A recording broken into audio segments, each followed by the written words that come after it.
तो आज मैं क्लास 4 का हमारा पर्यावरण चतुर्श्रेणी मैंने कक्षा 4 का पढ़ाने जा रहा है। ठीक है, पेज नंबर 24 निकाल लो। पेज नंबर 24 निकालते हैं, इसको पढ़ते हैं, आप लोग से देखो मिलाओ। इसके बाद नीचे पढ़ाने के बाद क्या करेंगे, इसका जब प्रश्न उत्तर हम लोग करेंगे उस, ठीक है, ये प्रश्न उत्तर पूरा कर लेना है। फिर इसके बाद दूसरा दिन ये पढ़ाएंगे हम। पहले ये 24 पढ़ा, पेज निकालो 24 का निकालते हो, इसको देखते हो, देखते जाओ। पर्यावरण के उत्पादन में जड़ वस्तु, ठीक है, जड़ वस्तु जगत हवा में उपस्थित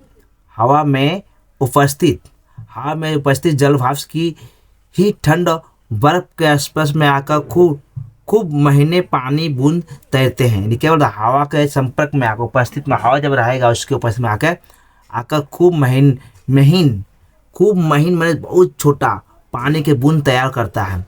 जब वे महीन पानी के बूंद हवा में तैरती है तब बूंदों पर प्रकाश चमकने लगता है। वे महीन पानी की बूंद समूह में तैरती है, इसलिए इसे सफ़ेद धुआं की तरह दिखाया जाता है। किस तरह कहता है, सफ़ेद धुआं की तरह दिखाया जाता है। रुखसाना ने कहा, तो फिर गिलास से कुछ ऊंचा उठते ही धुआं क्यों दिखाई देता है? गिलास के कुछ ऊंचे उठते ही वहाँ धुआं क्यों दिखाई देता है? तो यहाँ पर क्या, बहुत महीन वे पानी की बूंद जल्द ही बिखर कर हवा में मिल जाती है। बहुत छोटा छोटा कण होता है पानी का, वो क्या होता है, बिखर कर हवा में मिल जाती है, फिर वह नजर नहीं आती। जो छोटा छोटा महीन कण होता है पानी का, वो जब हवा में फैल जाता है तो हम लोग दिखाई नहीं देती है, ये देख नहीं पाते हैं। ठीक है, अब देखो, अच्छा, इस बर्फ से भारी गिलास को भरी गिलास को यदि यही 1 घंटा रख दिया जाए तो गिलास में तब तक भी बर्फ बची रहेगी। कहाँ गया उसके बाद? अब सिद्धू ने कहा, नहीं, सारे बर्फ पिघल कर पानी हो जाएगा। यानी कि बर्फ में अगर गिलास में बर्फ अगर पानी डाल देते हैं तो कुछ देर बाद क्या होगा, वो पानी, बर्फ जो हो पानी बन जाएगा। ठीक है, अब देखो, हम लोग उस पानी को चूल्हे पे उबाले तो क्या होगा? तरुण ने कहा, सफ़ेद धुएं की तरह भाप निकलेगी और पानी बिखर कर हवा मिल जाएगी। क्या बोला? जब अगर पानी को हम लोग गर्म करते हैं, खूब ज़्यादा टेम्परेचर में गर्म करने पर क्या होगा, वो पानी से जो है वो धुआं बनकर निकलेगा। वो धुआं क्या है, वो पानी का छोटा छोटा कण है जो बिखर कर हवा में फैल जाती है, उसे लोग भाप कहते हैं। इसे क्या कहते हैं? भाप। अगर क्वेश्चन पे भाप किसे कहते हैं तो ये उत्तर यहाँ सब लोग लिखोगे, यहाँ से यहाँ तक। ठीक है, भाप क्यों कहते हैं? अब देखो, इसी का क्वेश्चन, ये क्वेश्चन है, उत्तर इसका नीचे मिला हुआ। ठीक है, ये नहीं होगा। अब देखो, ठीक, मैंने बोला, ठीक, यहाँ पानी उबलकर जल भाप तैयार होता है। भाप से भाप सब बना है। भाप से क्या बना है? भाप से भाप बना है। तुम लोगों ने देखा है कि पानी की 3 अवस्था होती है। कितना अवस्था होता है? 3 अवस्था होता है।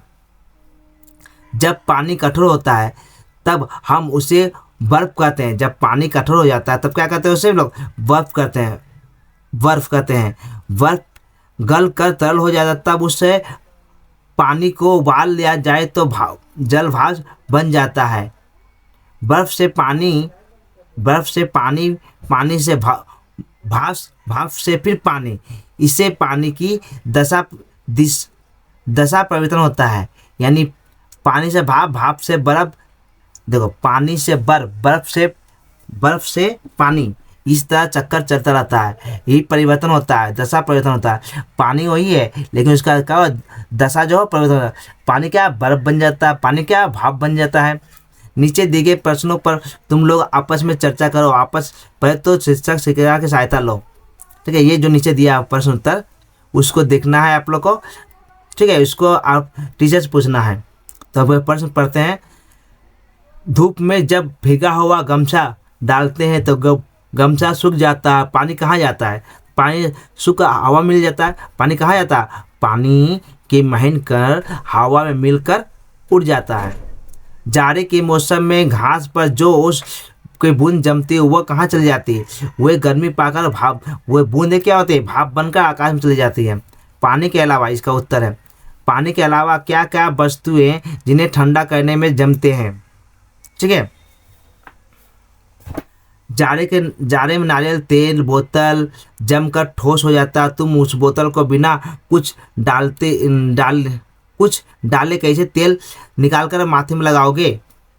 ये सब क्वेश्चन है। सूती की बात है, इस लगाने से पहले पानी में छिट्टे मार कर रखना पड़ता है और तब हल्के भीगे हुए कपड़े को इस्त्री यहाँ इस्त्री होगा, इस्त्री है, इत्र नहीं, इस्त्री करने पर दिखाया जाता है। सूती कपड़े को इस्त्री करने से पहले पानी के छींटे मार कर रखना पड़ता है। उन हल्के भीगे हुए कपड़े को इस्त्री करने में दिखाई देता है। मैं क्या दिखाई देता है? वो भाप दिखाई देगा पानी का, है ना, वो पानी जो हम लोग मार कर रखे हैं कपड़ा में, तो कपड़ा क्या होगा हम लोग का, कपड़ा में पानी जमा रहेगा। जब गर्म आयरन उसमें चलाएंगे तो जो पानी है भाप बनते उड़ता हुआ दिखाई देगा हम लोग को। प्रकृति में पानी की दशा, यानी हम लोग पर्यावरण में वातावरण में पानी किस तरह दशा है? सूर्य के ताप से समुद्री जल तालाब का पानी भाप बनता है। पानी क्या बनता है? भाप बनता है। हवा में जल भाप मिलकर धरती से ऊपर उठता है। हवा में जल भाप मिलकर धरती से का जो हम लोग रहते हैं पृथ्वी से ऊपर उठता है और ठंडा होता है। ठंडा होते ही पानी की छोटे छोटे बूंदे में, जब ठंडा होता है तो छोटे छोटे बूंदे परिवर्तित होता है, बदल जाना। इस पानी की इस बूंदे से मेघ बनता है। पानी कौन बूंदे से मेघ बनता है? जो तालाब नदी समुद्र का पानी जब ऊपर जाता है, ऊपर जाने के बाद क्या छोटे छोटे बूंद में परिवर्तित नहीं बदल जाता, वो बदला हुआ पानी के बूंदे को क्या करते हैं हम लोग? बर्फ बनता है, ये मेघ बनता है, मेघ बन जाता है। ठीक है।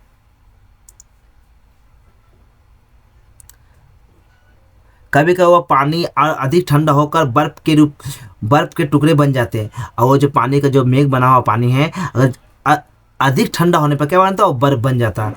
काल वैसाखी अंधड़ के समय जब ये बर्फ के टुकड़े नीचे गिरते हैं तो हम कहते हैं शिलावृष्टि हो रही है। क्या हो रही है? शिलावृष्टि हो रही है। शिला का मतलब होता पत्थर। यदि वो पत्थर नहीं होते तो फिर क्या ठोस होता? अब ये सब क्या है? प्रश्न है। इसको प्रश्न उत्तर में नीचे करते हैं। उसको देखो पर्यावरण के उत्पादन जब महत्वपूर्ण प्रश्न उत्तर। अति लघु उत्तरीय प्रश्न उत्तर। जल भाप किसके संपर्क में आकर महीन पानी की बूंद बनता है? ठंडी होकर बर्फ का स्पर्श करता है। बर्फ का जल भाप किसके संपर्क में आकर? हवा के संपर्क में आकर महीन पानी की बूंदे बनाता है। ठंडी होकर स्पर्श करता है। यहाँ पर ये क्या होगा? यहाँ हवा के संपर्क में आकर। यहाँ पर आंसर ठीक नहीं दिया। बर्फ में ठंडी बर्फ के संपर्क में आकर, ठीक है, वही भी ठंडी बर्फ का संपर्क में आकर क्या तो बूंदे बन जाता है। अब देखो 2 नंबर पानी की कितनी अवस्था, पानी की कितनी दशाएं होती है? पानी की 3 दशाएं होती है, बर्फ पानी जल भाप। बर्फ को ठोस कहते हैं, पानी को तरल कहते हैं, जल भाप को गैस कहते हैं। भाप शब्द किस शब्द से बना? भाप शब्द से बना है। शिलावृष्टि किसे कहते हैं? काल वैसाखी के अंदर के समय जब बर्फ के ठोस टुकड़े गिरते हैं तो उसे शिलावृष्टि कहते हैं। मेघ या बादल किससे बनता? पानी के छोटे छोटे बूंदों से मेघ बनता है। यहाँ लिखो मेघ, पानी के छोटे छोटे बूंदों से मेघ बनता है। यहाँ पर लिखो मेघ बनता है। बहुविकल्प प्रश्न उत्तर, टिक लगाने वाले। देखो गिलास के ऊपर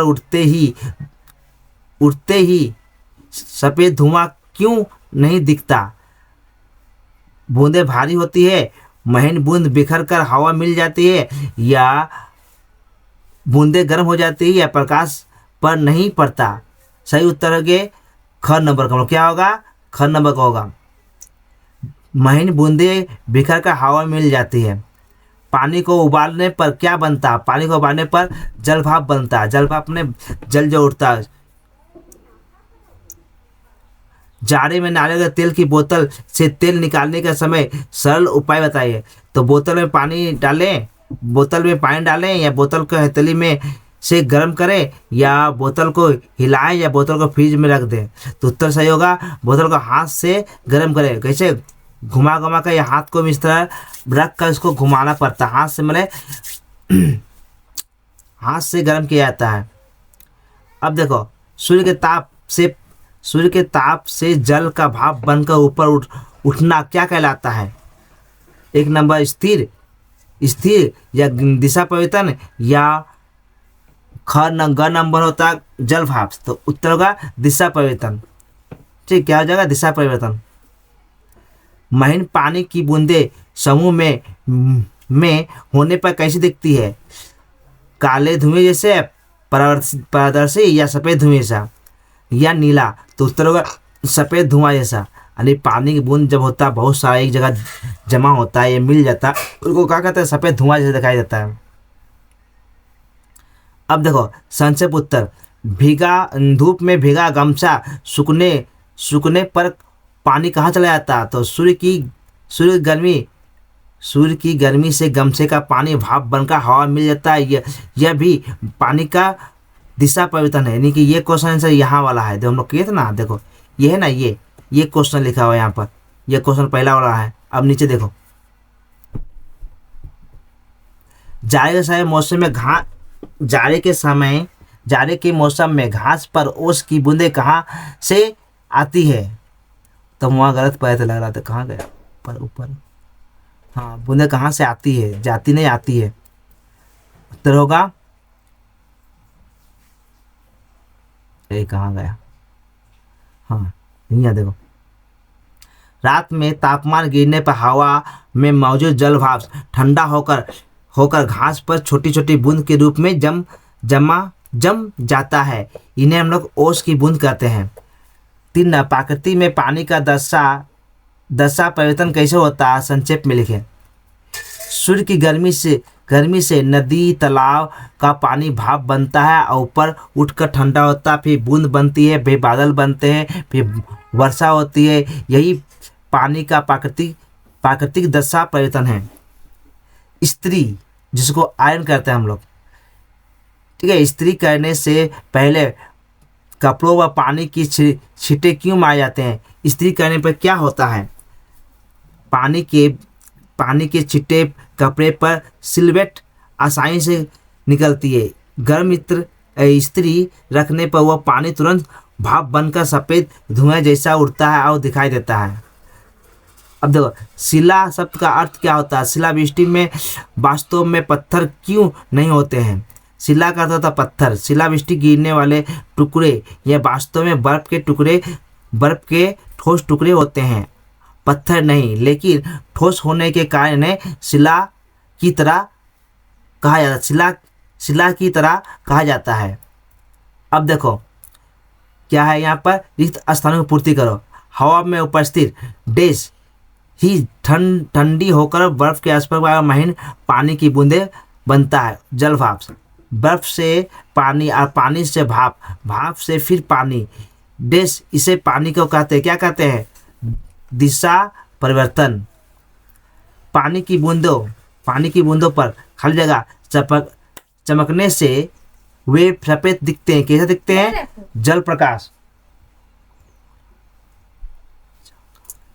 अब देखो, सूर्य के ताप से समुद्र की पानी, तालाब का पानी डैश बनता है, भाप। सूर्य के ताप से समुद्र का पानी, नदी का पानी, तालाब का पानी क्या बनता है? भाप बनता है। काल बैसाखी अंधड़ के समय बर्फ के टुकड़े गिरने को क्या कहते हैं? शिलावृष्टि। यहाँ क्या होगा? शिलावृष्टि। अब हम लोग सही गलत करेंगे, सही या गलत। महीन पानी की बूंदें हवा में तैरने पर काली दिखती है, सही या गलत? गलत, सफ़ेद दिखती है। भाप शब्द का भाप से बना है, सही।